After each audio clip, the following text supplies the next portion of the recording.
ETF index mutual funds నేర్చుకుని stock మార్కెట్లో రాణించాలనుకుంటున్నారా? వెంటనే ఈ నెంబర్కి కాల్ చేయండి.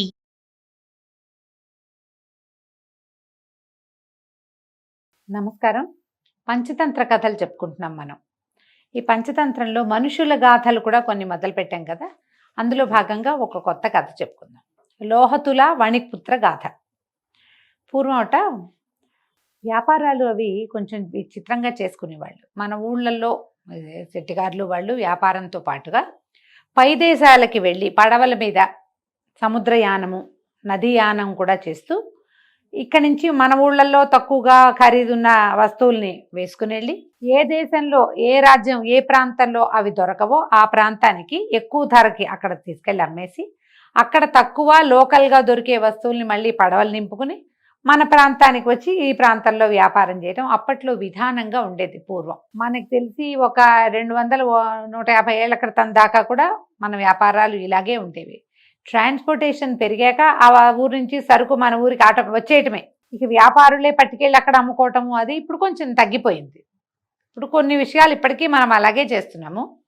ఇది పూర్వం ఎక్కువ ఉండేదన్నమాట.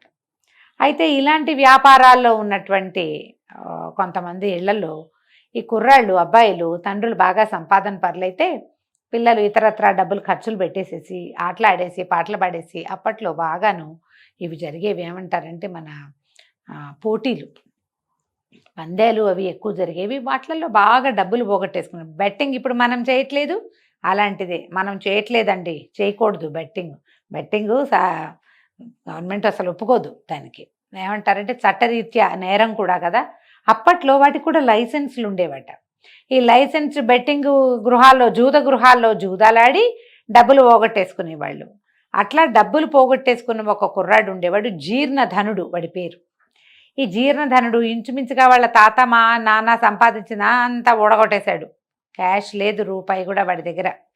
ఇల్లు వాకిలి ఏవో పాత ఇల్లు ఒకటి ఉంచుకునే అన్ని సామాన్లు ఒకటి అమ్మేసి ఆటలాడేశాడు. అన్నీ పోయినాయి. పాత ఇల్లు మాత్రం ఉంది. అతను ఏమనుకున్నాడు, ఇచ్చి ఈ ఊళ్ళో ఉంటే బోరుగా ఉంది, ప్రతి వాళ్ళు అన్నీ నువ్వించావని ఎక్కిరిస్తున్నారు, వేరే ఎక్కడికైనా వెళ్ళి కొన్నాళ్ళు తిరిగొద్దాం అనుకున్నాడు.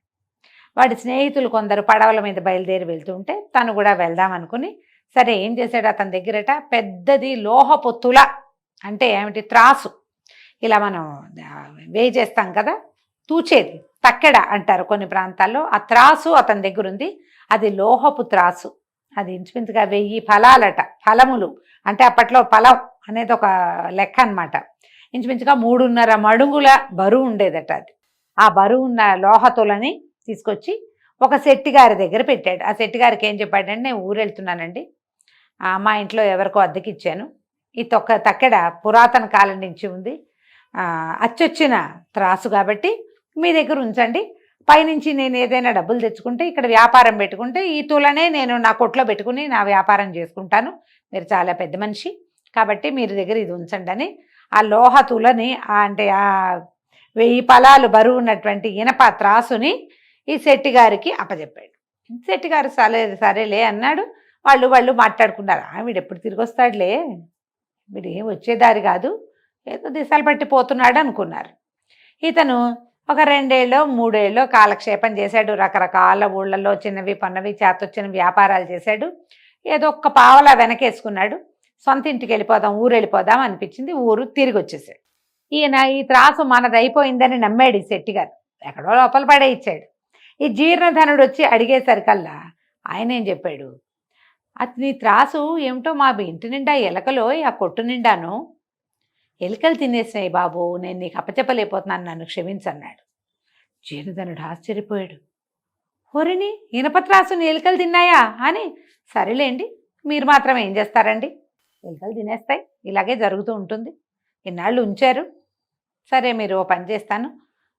ఈ పూట ఏంటంటే అతను పై ఊరు నుంచి వచ్చాడుగా, వీళ్ళింట్లోనే దిగాడు. తన ఇల్లు అంతా దుమ్ము కొట్టుకుపోయినట్టు కదా, 3-4 ఏళ్ళ నుంచి లేడు. నేను కాస్త నదికి వెళ్ళి స్నానం చేసి వస్తాను, స్నానానికి కావలసిన సామాన్లు ఇచ్చి మీ అబ్బాయి ధనదేవుడు అనే పిల్లాడు నటంతా 6-7 ఏళ్ళ వాడు, 5-6 ఏళ్ళ పిల్లవాడు, వీడిని నాకు తోడు పంపించండి, చెరువుకి వెళ్ళి స్నానం చేసి వస్తానన్నాడు. సరే ఈయన కూడా అప్పుడు అబ్బాయి అడిగాడు ఏదో ఒక మాట, కాదంటే తన ఆడిన అబద్ధం బయటపడుతుంది కాబట్టి కాదనకుండా అట్లాగే ఏముంది బాబుని తీసుకెళ్ళని కుర్రాన్ని పిలిచి, ఒరే మీ బాబాయి స్నానం చేయడానికి వెళ్తున్నాడు, నువ్వు ఆయనతో కలిసి వెళ్ళు, ఇదిగో ఈ సబ్బు, ఈ సున్నిపిండి అని ఒక 4 వస్తువులు ఇచ్చారు. నూనె, సున్నిపిండి, తలకి రుద్దుకోవడానికి ఉసిరికి పప్పు, ఓ తువ్వాలు చిన్నపిల్లాడి చేతిలో పెడితే, ఆ బుట్టలో పెడితే బుట్ట పుచ్చుకుని ఆ ధనదేవుడు అనే పిల్లవాడు ఈ జీర్ణధనుడు వెనకాల పడి చెరువుకి వెళ్ళాడు. జీర్ణధనుడు ఏం చేశాడంటే చెరువులో స్నానం చేసినట్టే చేసి చెరువు పక్కన ఒక గుహ లాంటిది ఉంటే కుర్రాడిని లోపల ఆడుకోరా బాగుంటుందని వాడిని లోపలికి పంపించి కాసేపట్లో వస్తా, నువ్వు ఇక్కడ ఆడుకుంటుండు, బయట ఎండగా ఉందని వాడిని నమ్మించాడు. వాడు పోయి లోపల ఆడుకుంటుంటాడు. ఈయనేం చేశాడు, బయట ఒక రాయి అడ్డం పెట్టాడు, పిల్లాడు బయటికి రాకుండా, వాడు తప్పిపోకుండా అనమాట. రాయి అడ్డం పెట్టి వెళ్ళిపోయాడు శెట్టిగారింటికి.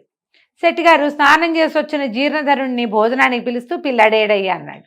అయ్యో నేను చెప్పడం మర్చిపోయానండి, వచ్చే దారిలో ఒక పెద్ద గద్ద వచ్చిందండి, మీ పిల్లాడిని అది తన్నుకుపోయిందండి అన్నాడు. అనంగానే ఆశ్చర్యపోయాడు శెట్టిగారు. పిల్లాడిని గద్ద తన్నుకుపోవటం ఏమిటయ్యా, 5-6 ఏళ్ల పిల్లవాడిని ఏ గద్ద ఎత్తుకెళ్తుంది, భలే చెప్తున్నావు, అసలు ఏం జరిగింది, మా అబ్బాయి ఏడి, మా అబ్బాయి ఎక్కడన్నాడు చెప్పని తొందర పెట్టాడు. జీర్ణధనుడు అన్నాడు, అదేంటండి 1000 ఫలాల త్రాసు, మా పితరుల తాతల ముత్తాతల నుంచి ఉన్నది, పెద్దది, ఇనపది, దాన్ని ఎలుకలు తినేస్తే ఈ ఊళ్ళో పిల్లాడిని గద్దలు ఎత్తుకుపోవా, అది ఎలాగో ఇది అలాగే అనేసరికి, అవురవరా మా అబ్బాయిని ఎక్కడో దాపెట్టావో, ఏదో చేసావు, ఏం చేసావో చెప్పండి, నా త్రాసు నాకు ఇచ్చి మీ పిల్లాడిని మీరు తీసుకోండి అన్నాడు. ఇద్దరు కలిసి చెడామడా పోటాడేసుకున్నారు, ఏమిటేమిటేమిటో మాట్లాడుకున్నారు, నువ్వంటే నువ్వు అనుకున్నారు. గందరగోళంగా గోల మొదలైంది. చుట్టుపక్కల వాళ్ళంతా చేరారు. చేరేసరికల్లా ఒకళ్ళిద్దరున్నారు, ఏంటండి ఈ కొట్లాట, పిల్లాడంటారు గద్దంటారు, ఏమిటో అర్థం కావట్లేదు, న్యాయాధిపతి దగ్గరికి పదండి, న్యాయపీఠానికి వెళ్దామని కొంతమంది, పోలీస్ స్టేషన్ లాంటిదన్నమాట